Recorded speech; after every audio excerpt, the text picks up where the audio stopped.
Hi hello ನಮಸ್ತೆ, welcome to Saksha media YouTube channel. So ಮೊದಲಾಗಿ ಒಂದು ವಿಡಿಯೋನ ನೀವು ಲೈಕ್ ಮಾಡಿ ಹಾಗೂ ಚಾನಲ್ನ ಇನ್ನೂ ಕೂಡ ಸಬ್ಸ್ಕ್ರೈಬ್ ಮಾಡಿಲ್ಲ ಅಂತಂದ್ರೆ ಸೊ ಬೇಗನೆ ಎಲ್ಲರೂ ಕೂಡ ಸಬ್ಸ್ಕ್ರೈಬ್ ಮಾಡ್ಕೊಳ್ಳಿ. ಸೊ ಇದೀಗ ಮಹಿಳೆಯರಿಗೆ ಅಂತಾನೆ ಇದೀಗ 10,000 ರೂಪಾಯಿಯನ್ನ ಕೊಡ್ತಾ ಇದ್ದಾರೆ. ಹೌದು, ಈ ಒಂದು ಯೋಜನೆಯ ಮೂಲಕ ಈ ಒಂದು ಅರ್ಜಿಯನ್ನ ಸಲ್ಲಿಸಿದ್ರೆ 10,000 ಕೊಡ್ತಾ ಇದ್ದಾರೆ. ಅಂಡ್ ಈ ಒಂದು ಲಿಂಕ್ ಅನ್ನ ಕ್ಲಿಕ್ ಮಾಡಿ ಅಂತ ತುಂಬಾ ಜನ ಹೇಳ್ತಾ ಇದ್ದಾರೆ. ಬಟ್ ಆ ಒಂದು ಲಿಂಕ್ ಅನ್ನ ಕ್ಲಿಕ್ ಮಾಡಿದ್ರೆ ನಿಮ್ಗೆ ಆ ಒಂದು 10,000 ಸಿಗೋದಿಲ್ಲ. ಸೊ ಸುಮ್ಮನೆ ಅದು ಒಂದು ಫೇಕ್ ನ್ಯೂಸ್. ಬಟ್ ಇಲ್ಲಿ ನಾನು ಹೇಳ್ತಾ ಇರುವಂತಹ ಒಂದು ಮಾಹಿತಿ ನಿಜ. ಹೌದು, ಇದೀಗ 10,000 ನಿಮ್ಗೆ ಡೆಫಿನೆಟ್ಲಿ ಈ ಒಂದು ಇನ್ಫಾರ್ಮೇಶನ್ ಈ ಒಂದು ವಿಡಿಯೋವನ್ನ ನೋಡಿದ್ರೆ ನಿಮ್ಗೆ ಗೊತ್ತಾಗುತ್ತೆ. ಸೊ ಯಾವ ರೀತಿ ಈ ಒಂದು 10,000 ಪಡ್ಕೊಳ್ಳೋದು ಅಂತ ಕಂಪ್ಲೀಟ್ ಆಗಿರುವಂತ ಒಂದು ಮಾಹಿತಿನ ಈ ಒಂದು ವಿಡಿಯೋದಲ್ಲಿ ತಿಳಿಸ್ಕೊಡ್ತೀನಿ. ಸೊ ವಿಡಿಯೋನ ಎಲ್ಲಿ ಕೂಡ ಸ್ಕಿಪ್ ಮಾಡದಂತೆ ಪೂರ್ತಿಯಾಗಿ ನೋಡಿ ಹಾಗೂ ಚಾನಲ್ನ ಇನ್ನೂ ಕೂಡ ಸಬ್ಸ್ಕ್ರೈಬ್ ಮಾಡಿಲ್ಲ ಅಂತಂದ್ರೆ ಸೊ ಬೇಗನೆ ಎಲ್ಲರೂ ಕೂಡ ಸಬ್ಸ್ಕ್ರೈಬ್ ಮಾಡ್ಕೊಳ್ಳಿ. ಸೊ ಬನ್ನಿ ವಿಡಿಯೋನ ಶುರು ಮಾಡೋಣ. ಹೌದು, ತುಂಬಾ ಜನ ಹೇಳ್ತಾ ಇದ್ದಾರೆ ಈ ಒಂದು ಯೋಜನೆಗೆ ನೀವು ಅರ್ಜಿಯನ್ನ ಸಲ್ಲಿಸಿ ಈ ಒಂದು ಲಿಂಕ್ ಮೇಲೆ ಕ್ಲಿಕ್ ಅನ್ನ ಮಾಡಿದ್ರೆ ಆಯ್ತು. ಸೊ ಈ ಒಂದು ಅರ್ಜಿಯನ್ನ ಸಲ್ಲಿಸಿದ ನಂತರ ನಿಮಗೆ 10,000 ರೂಪಾಯಿ ಸಿಗುತ್ತೆ. ಒಂದು ವಾರದಲ್ಲಿ ಈ ಒಂದು 10,000 ನಿಮಗೆ ಸಿಗುತ್ತೆ ಅಂತ ತುಂಬಾ ಜನ ಹೇಳ್ತಾ ಇದ್ದಾರೆ. ಬಟ್ ಈ ಒಂದು ನ್ಯೂಸ್ ಫೇಕು. ಸೊ ಈ ಒಂದು ನ್ಯೂಸ್ ಸುಳ್ಳು. ಬಟ್ ಹಾಗಲ್ಲ, ಈ ಒಂದು 10,000 ರೂಪಾಯಿ ಪಡೆದುಕೊಳ್ಳೋದು. ಹೌದು, ಆದ್ರೆ ಇದೀಗ ಕರ್ನಾಟಕ ಸರ್ಕಾರ ಅಥವಾ ಕೇಂದ್ರ ಸರ್ಕಾರದಿಂದ ಒಂದು ಯೋಜನೆಯನ್ನ ಬಿಟ್ಟಿದ್ದಾರೆ. ಹೌದು, ಮಹಿಳೆಯರಿಗೆ ಈ ಒಂದು ಯೋಜನೆಯನ್ನ ತಂದಿದ್ದಾರೆ. ಇನ್ನು ಈ ಒಂದು ಯೋಜನೆಗೆ ಅರ್ಜಿಯನ್ನ ಸಲ್ಲಿಸಬೇಕು ಅಂತಂದ್ರೆ ಈ ಒಂದು ಲಿಂಕ್ ಮೇಲೆ ಕ್ಲಿಕ್ ಅನ್ನ ಮಾಡಿದ್ರೆ ಆಯ್ತು. ಸೊ ಅರ್ಜಿಯನ್ನ ನೀವು ಸಲ್ಲಿಸಬಹುದು. ಒಂದು ವಾರದಲ್ಲಿ ಈ ಒಂದು ಅಮೌಂಟ್ ನಿಮ್ಗೆ ಸಿಗತ್ತೆ ಅಂತ ತುಂಬಾ ಕಡೆ ಈ ಒಂದು ನ್ಯೂಸ್ಗಳು ಇದೀಗ ಸ್ಪ್ರೆಡ್ ಆಗ್ತಾ ಇದೆ. ಆದ್ರೆ ಈ ಒಂದು ಹಣ ಇದೀಗ ಬಿಟ್ಟಿರೋದು ನಿಜ. ಬಟ್ ಈ ರೀತಿಯಲ್ಲಿ ಹಣವನ್ನ ಪಡೆದುಕೊಳ್ಳೋದು ಅಲ್ಲ.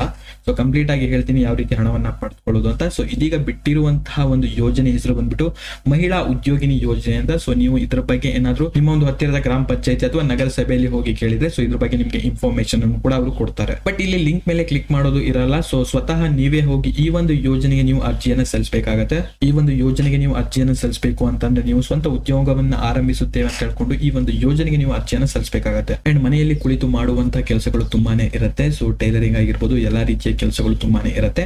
ಸೊ ಈ ರೀತಿಯಲ್ಲಿ ನೀವು ಈ ಒಂದು ಯೋಜನೆಗೆ ನೀವು ಅರ್ಜಿಯನ್ನ ಸಲ್ಲಿಸಿ ಈ ಒಂದು ಯೋಜನೆಯ ಪ್ರಯೋಜನವನ್ನ ನೀವು ಪಡೆದುಕೊಳ್ಬಹುದು. ಬಟ್ ಇಲ್ಲಿ ಯಾವುದೇ ರೀತಿಯ ಲಿಂಕ್ ಮೇಲೆ ಕ್ಲಿಕ್ ಮಾಡಿ ಈ ಒಂದು ಯೋಜನೆಗೆ ನೀವು ಅರ್ಜಿಯನ್ನ ಸಲ್ಲಿಸಲಿಕ್ಕೆ ಆಗಲ್ಲ.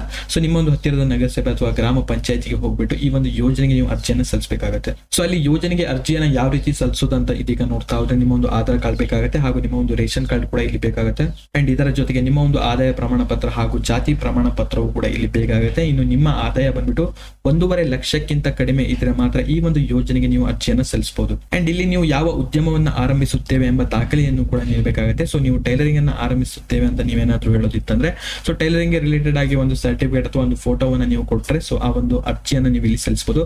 ಸೊ ಅದೇ ರೀತಿ 2 ಪಾಸ್ಪೋರ್ಟ್ ಸೈಜ್ನ ಫೋಟೋ ಕೂಡ ಬೇಕಾಗುತ್ತೆ ಹಾಗೂ ನಿಮ್ಮ ಒಂದು ಬ್ಯಾಂಕ್ ಪಾಸ್ಬುಕ್ ನ ಜೆರಾಕ್ಸ್ ಕೂಡ ಬೇಕಾಗುತ್ತೆ. ಸೊ ಈ ಎಲ್ಲಾ ದಾಖಲೆಗಳು ಇತ್ತು ಅಂತಂದ್ರೆ ಈ ಒಂದು ಯೋಜನೆಗೆ ನೀವು ಅರ್ಜಿಯನ್ನು ಸಲ್ಲಿಸಬಹುದು. ಅಂಡ್ ಇನ್ನು ಇಲ್ಲಿ ಅಂಗವಿಕಲರು ಹಾಗೂ ವಿಧವಾ ಮಹಿಳೆಯರಿಗೆ ಇನ್ನೂ ಸ್ವಲ್ಪ ಅಮೌಂಟ್ ಕೂಡ ಇಲ್ಲಿ ಜಾಸ್ತಿ ಸಿಗ್ತಾ ಹೋಗುತ್ತೆ. ಬಟ್ ಇಲ್ಲಿ ಯಾವುದೇ ರೀತಿಯ ಫೇಕ್ ಇಲ್ಲ. ಸೊ ಕೆಲವೊಬ್ರು ಹೇಳ್ತಾ ಇದ್ದಾರೆ ಲಿಂಕ್ ಮೇಲೆ ಕ್ಲಿಕ್ ಮಾಡ್ಕೊಂಡು ಈ ಒಂದು ಯೋಜನೆಗೆ ಅರ್ಜಿ ಸಲ್ಲಿಸಿ ಅಂತ.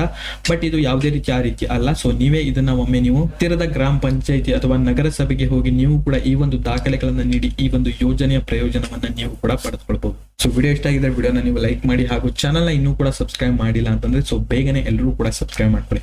ಅಂಡ್ ಇನ್ನು ವಿಡಿಯೋ ನೋಡಿದಕ್ಕೆ ಧನ್ಯವಾದಗಳು.